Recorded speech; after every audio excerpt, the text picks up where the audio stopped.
Et bonjour à tous, amis auto-entrepreneurs. Cette semaine, on va parler d'un sujet qui me tient à cœur, le TJM, ce qui est un vrai challenge pour tous les freelances qui en ont besoin. Alors, on va rappeler ce que c'est que ce fameux taux journalier moyen.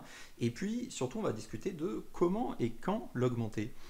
Le taux journalier moyen, c'est la valeur, c'est le nombre d'euros pour lequel on se vend tous les jours quand on vend souvent de la prestation de service.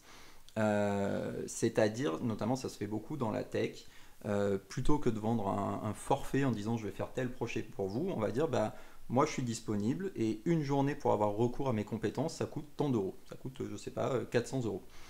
Et du coup je travaille autant pour vous de jours que vous voulez et ça vous coûtera 400 euros par journée à laquelle vous avez recours à mes compétences. Donc c'est ça le fameux TJM, c'est très répandu, il y a énormément de métiers où on travaille comme ça.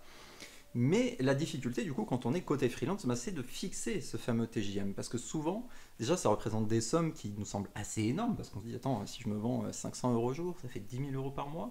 Mais attends, je vais gagner 10 000 euros par mois. Bon, c'est beaucoup plus compliqué que ça, évidemment.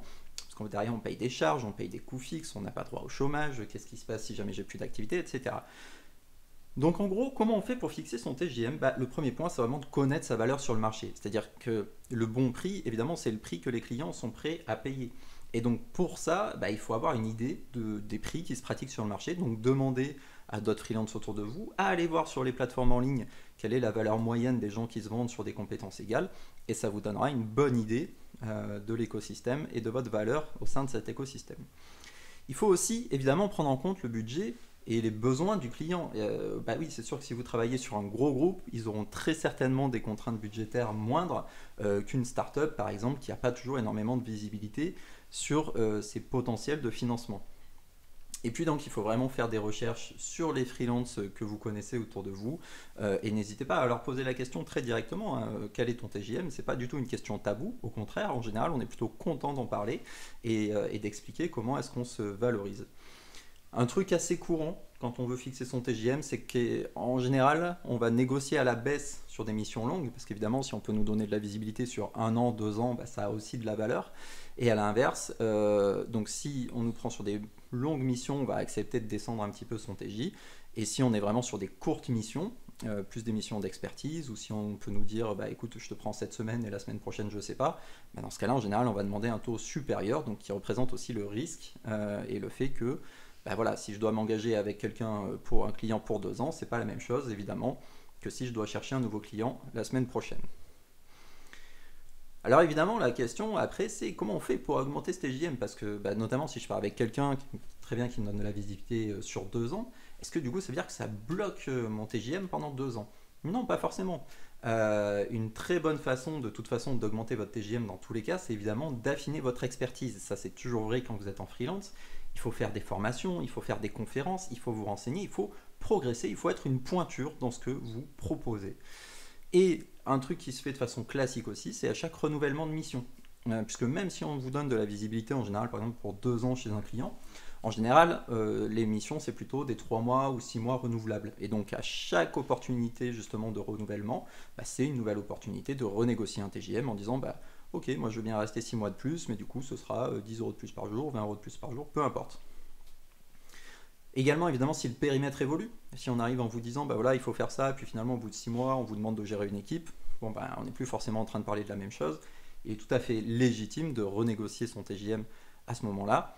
Ou alors, évidemment, si on change de mission, bah, ça c'est le plus classique, hein, et en général, quand on est freelance, qu'on sort d'une mission, bah, sur la mission suivante, on cherche un TJM qui est au moins équivalent, voire en général supérieur. Et c'est assez logique, et c'est comme ça qu'on progresse en tant que freelance.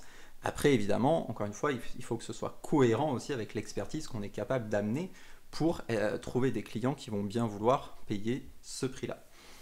Un petit truc que je vais ajouter ici, qui n'est pas forcément très connu, c'est qu'en fait, une très bonne façon de calculer vos revenus en tant que salarié, en tant que freelance, justement, c'est de prendre votre TJM et de le multiplier par 10. Voilà, ça fait partie des nombreux tips que je donne dans ce livre Code Freelance, qui s'adresse à tous les salariés de la tech qui veulent se lancer en freelance. Et donc il y en a un qui est particulièrement intéressant, je pense, c'est celui-là. En fait, peu importe votre statut, vous prenez votre TJM, vous multipliez par 10 et ça vous donne une très bonne idée de vos revenus nets mensuels. Évidemment, c'est approximatif, mais de façon empirique et en plus de 10 ans, je peux vous assurer que c'est plutôt intéressant comme estimation, c'est assez proche de la réalité. En gros, ça part du principe que la moitié de ce qui arrive en brut sur votre compte va ressortir d'une façon ou d'une autre. Et globalement, ça vous donne quand même une bonne idée, même en prenant en compte vos vacances, de ce que vous pouvez gagner. Voilà, donc j'espère que vous aurez retenu le message principal de cette vidéo, qui est évidemment acheter mon livre. Mais si jamais vous ne vouliez pas l'acheter, en tout cas, j'espère que cette vidéo vous sera utile en termes de TJM pour comprendre qu'est-ce que c'est, comment le fixer et comment l'augmenter dans le temps. Merci à tous, je vous souhaite une excellente journée et à la semaine prochaine.